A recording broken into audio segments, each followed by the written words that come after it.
morning I was on a live call with Hope. Hope, I love you. Anyhow, and I was talking to truckers all around the country, and they asked about enzymes, and I was like, well, that's easy, because they're like, well, it was a big probiotic, craze for so long, and now it's enzymes. Everywhere you go, enzymes, enzymes, enzymes. And we're like, well, there's a reason. It's because people aren't naturally eating enough enzymes. And so I thought, what the heck, let's just do a podcast about enzymes today. And so here you are with Amy and I learning about enzymes. Totally. So your body makes a lot of enzymes, but it's important to get enzymes from our food as well so that we don't deplete our body's natural storage of enzymes, which is very possible. That's why a lot of times people, as they age, their digestion gets less and less efficient and they stop breaking things down as well. They're literally depleting their body's storage of enzymes. And so, or they have depleted them previous to that. So that's why it's a big thing with eating fresh raw foods to make sure that they're not cooked always. And we're not 100% raw foodists, but getting enough fresh foods is really essential for making sure you're consuming enough enzymes, because above the temperatures of about 117, that heat starts breaking down the enzymes so that it no longer fits the target substrate molecule that it's supposed to work with. And that's how enzymes work. So enzymes are like the middleman, right? The enzyme is what goes, hey, we're supposed to break that down, right? Think of your dish soap full of enzymes, right? So the enzymes in the dish soap see the oil and they're like, oh my gosh, that's grease. We're supposed to break it down. And it kind of waddles over there. And your enzymes are made of proteins. And so if you don't have an amino acid, if you're low in certain proteins or amino acids, then you don't make your enzymes. So the enzyme goes over to that grease oil, and it kind of, it locks and docks onto that grease. And so that it kind of gives it a warm hug, okay? And so there's certain enzymes for grease, and then there's certain enzymes for carbohydrates, and there's certain enzymes for proteins. And so that's why you have, lipase for lipids, yep. And then you have lactase, and for lactose. Our lactose. And so all of our enzymes are specific, which means a lipase enzyme won't break down, something that amylase would break down. Amylase is breaking down carbohydrates. And so our enzymes are all very, very different. And normally anything that ends in an ASE is an enzyme. So there's tons of enzymes out there, but it's really fun to know the difference. And so really quick, like she said, amylase breaks down carbohydrates. You can remember that because it's spelled AMYLASE maybe. And I love talking about carbohydrates. So amylase is totally mine. And then lipase, like she said, breaks down lipids or your fats. And then protease, that breaks down your proteins. Protease breaks down proteins in your stomach. So some really popular proteases you may have heard of before is like bromelain, which naturally occurs in pineapple. And so that's why bodybuilders and stuff, they'll be like, oh, put pineapple in your protein shakes because it'll, it makes you absorb the protein better. And some people are like, that doesn't even make sense, but actually it makes perfect sense. Yes. Because if you're consuming papaya, pineapple, things that are high in naturally occurring proteases, it's going to help you break down the protein and absorb it better.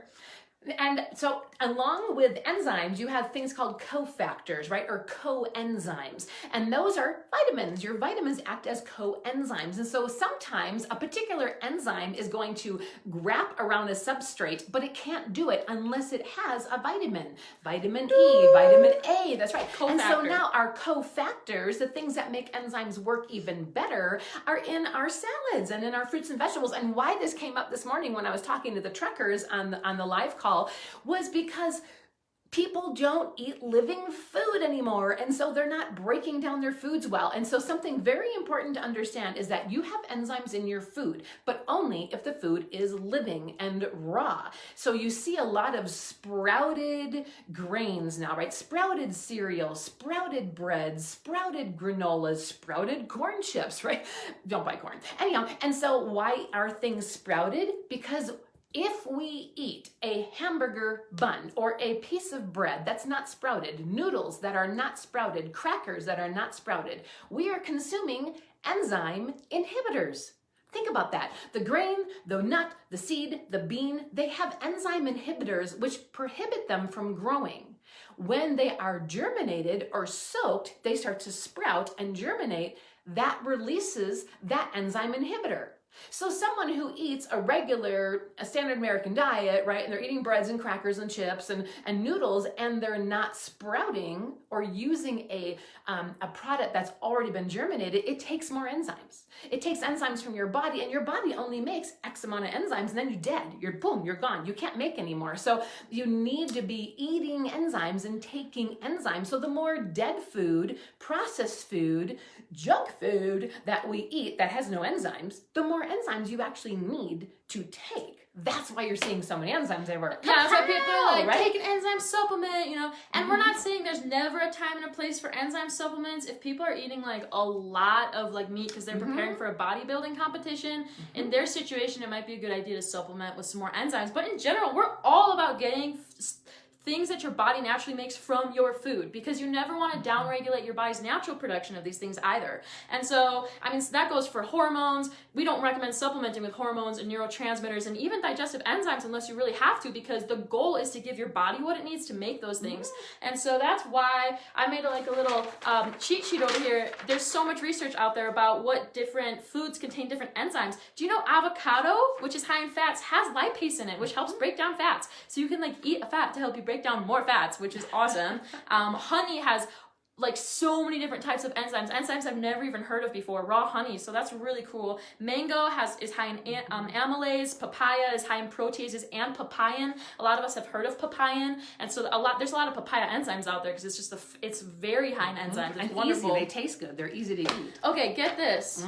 Fermented foods actually contain all three of the top enzymes we need: lipase, protease, and amylase. And so that's like your kimchi and sauerkraut and kefir and the just fermented foods in general tend to contain even more. That said, there's certain people who don't want to be consuming more fermented foods. If you have like small intestinal bacterial overgrowth or HIMO, you're going to try to get your enzymes not from fermented foods because your digestive tract maybe can't handle more digestive fermented foods at the time. But just in general, that's really cool. That would make sense. I was walking around Korea a few years ago and I was like, man, these people look so healthy. Like everyone's like, honestly really slender. And I was like, man, I'm wondering what they're eating. And they legit eat kimchi with every meal. And so like I had like kimchi with my eggs in the morning. I had kimchi with my salad at lunch. I had kimchi with my curry at dinner. Like, and I'm not saying we need to have fermented foods every meal, but there's something about that high enzymes in the food that just helps us break things down and metabolize it. So, and in your body, you have extracellular enzymes and intracellular enzymes. So there's enzymes working outside of the cell, extracellular, and there's enzymes working inside of the cell. Now here's the kicker. We alluded to it earlier. All of your enzymes are made from proteins. You can have thousands of proteins in a single enzyme. Wow. Well, where do you get your protein from? Amino acids, right? And so amino acids come from plants. And so if you don't have the building blocks of for the proteins that are making the enzymes, then we're going to be enzyme deficient. And this is one of the coolest things when I do my scans. And those of you who have the AO scan, you'll scan and find out what amino acids you might be low in. Boom. And then if you read my protein chart, which is now in the back of our book, but you'll see that, oh my gosh, these three amino acids make the proteins that make the enzymes so my muscles can stay healthy and strong. So it's like, come out, which is another reason we want to eat living food. I have just a couple things I wanted to mention. There's two things that affects enzyme, and Amy mentioned one of them, and that is temperature. So over 40 degrees Celsius, boom, right? Our temperature on our enzymes is inside, Fahrenheit, in the body. So wait, no, that would be Celsius. That would be Celsius. Sorry. I'm talking Celsius. It's okay, we're fine. I'm so used to Fahrenheit. Yeah, and so Fahrenheit, 114, 117,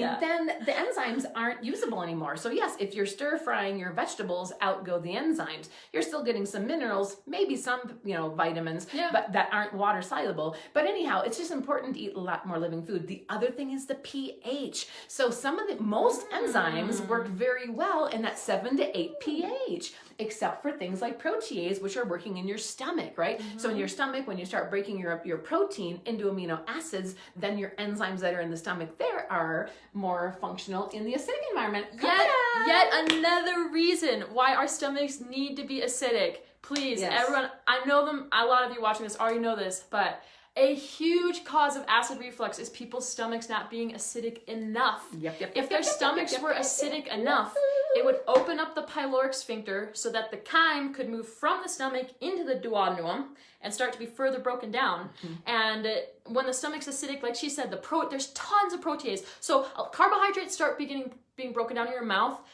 Proteins start being broken down in your stomach, and then fats get broken down in your duodenum. And obviously there's going to be breaking down along that whole process, but by and large, as basically where the flow of your digestion. So in your stomach, that's like huge for the peptins and the proteases to be breaking down these proteins. And if the stomach's not acidic enough, not only are you not breaking down your proteins into enough amino acids, no wonder, despite the amount of meat and animal products we eat in America, we have huge enzyme deficiencies. We're not digesting our food.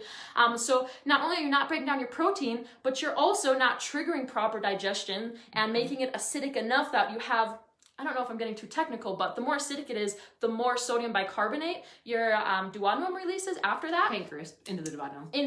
Thank you, pancreas That's releases a little too into the technical. duodenum. Sorry, Amy. I'm sorry, I'll stop. But that increases your body's overall pH. So you want an Yes. alkaline body. You just want an acidic stomach. And so there's so many reasons why you want more acid in your stomach. Those are just two of the reasons. And so when we're looking at enzymes, we go back to what does an enzyme do? It breaks down and encourages a substrate to get broken down quicker. So whenever you have an active group of enzymes in the body, everything goes faster. Your metabolism increases, right? You're able to break things down, and enzymes break things down or build things up. So they do two different things depending on what they're attached to. And again, those enzymes are giving warm hugs to all their substrates, and they're helping to break them down. And that further increases the time and the reaction time of processes going from a single, unit to a transformative unit. So that's what enzymes do. Yes! So awesome! Okay, let's hear it for enzymes. Enzyme. Dance for the enzymes. Okay, so major takeaways from this. Major takeaways. We want you feeling so excited every time you eat fresh living foods. When you're like, even sometimes eating like a few bites of an apple after a big meal can contain amylase that helps you break things down. And so there's just like whether you're eating like some fresh fruit or make yourself a big salad, or like Tammy Ward said, put a little scoop of raw sauerkraut on your salad during lunch. If you can have fermented foods. Just anytime you're consuming this raw enzyme-rich foods, I want you to feel so proud of yourself and so excited, because you are not only improving your digestion, you're also increasing your longevity, increasing your absorption of amino acids, absorption of different vitamins and minerals, because you need these things to work all together in your body. So just be proud of yourself when you do that, because you're replenishing your body's natural enzymes. And if you are like some of the truckers that were on my morning call and you eat a lot more takeout, or you eat things that aren't living because you don't have time to make anything, then you need more enzymes, period. If you don't take the enzymes now, so enzymes literally extend your life. So if you're eating things that are more dead, more cooked, take more enzymes to help the body. That's it. We talk so fast, I don't even know if there's more to talk about. I know there's more to talk about when it comes to enzymes. I can check my notes out. But does anyone have any questions? We covered that really fast. In fact, we could just start over if we need to. Time for round 2 on enzymes.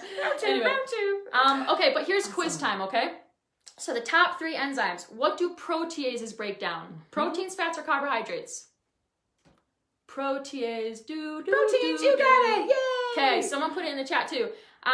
What do lipase, I've heard it both ways. Yep. What do lipase or lipase, what do those break down? I want to see it in the chat. There's 3 main ones we're going over. Lipase breaks down. Lipids, good. And then we have amylase, which breaks down. I know. What is it? Carbohydrates! Carbohydrates! You got it. But you're not supposed to answer. Oh, woo! sorry. I love seeing it. Good job, everyone. So again, remember, you are making enzymes. The body makes enzymes. Your mouth, your salivary glands are making enzymes. They make enzymes before you even eat. If you're going to go to a buffet and you're looking at that food, you're salivating, honey, because your enzymes are going, oh gosh, that looks great. And you're making amylase. You're going to go ahead and make them in the pancreas. Your pancreas makes a ton of enzymes and then puts them in the duodenum. So again, you're an enzyme production, but what makes enzymes? Proteins. And what builds proteins?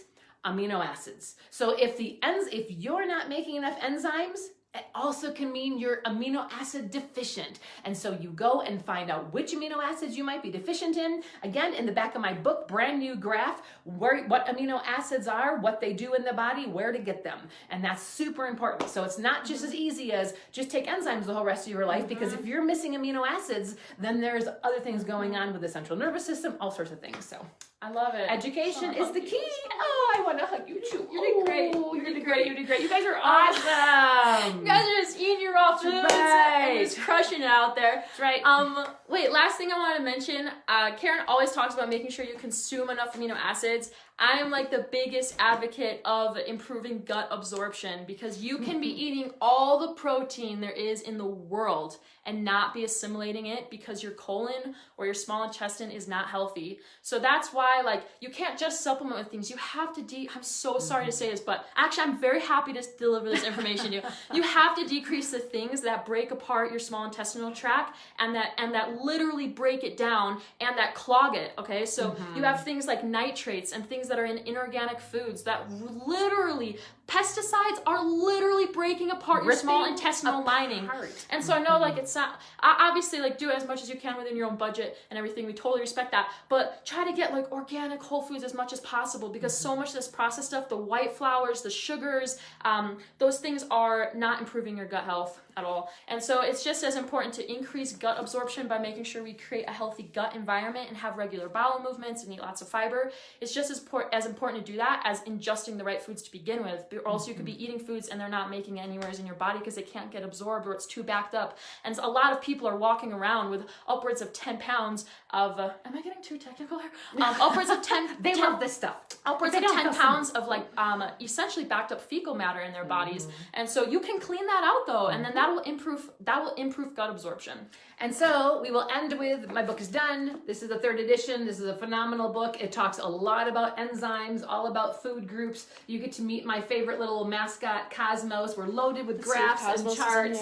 Gonna find a picture of Cosmos. Oh, this frequency chart. This is a great chart here where we track frequencies of emotions against frequencies of foods and different molecules. Like rose oil and essential oils are really high, along with serenity, unconditional love, exhilaration, enthusiasm. Down here is where a lot of our cooked foods are getting.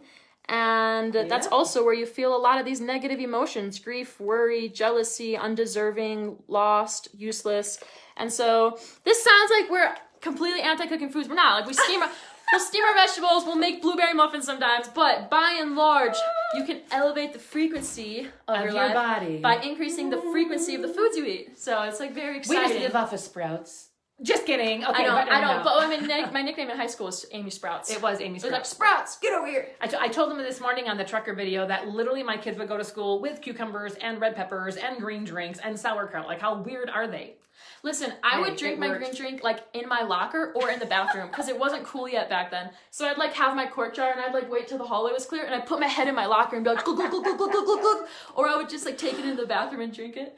It was awesome. I'm happy green drinks are in now, though, so my children won't have to hide theirs. Original green smoothie girls, huh? Awesome, you guys. Thank you for joining us on this podcast. We certainly appreciate it. Happy to have you with us. Check out our website. If you want to hear podcasts, we have many. We have about 15 or 17 being uploaded right now. Different radio shows that we've done, myself or together. And again, that's over on holistichealtheducators.com. Like us, share this video. We're excited and we're happy to share more. Join me on Friday for live at Facebook, where you can ask questions. Sit down, question, answer. We're just going to shoot the breeze and have some fun. I'll be in my living room, and that'll be super great. So I guess that's it. Good job, everyone! Woo! Enzyme Pro, right there. Good job. You're learning. This. Yeah, awesome. Way to take time to just go become a scientist. That's right. Awesome. Way to go. All right, I feel like we have another victory dance real quick. Victory dance. Okay, bye, everyone. Bye.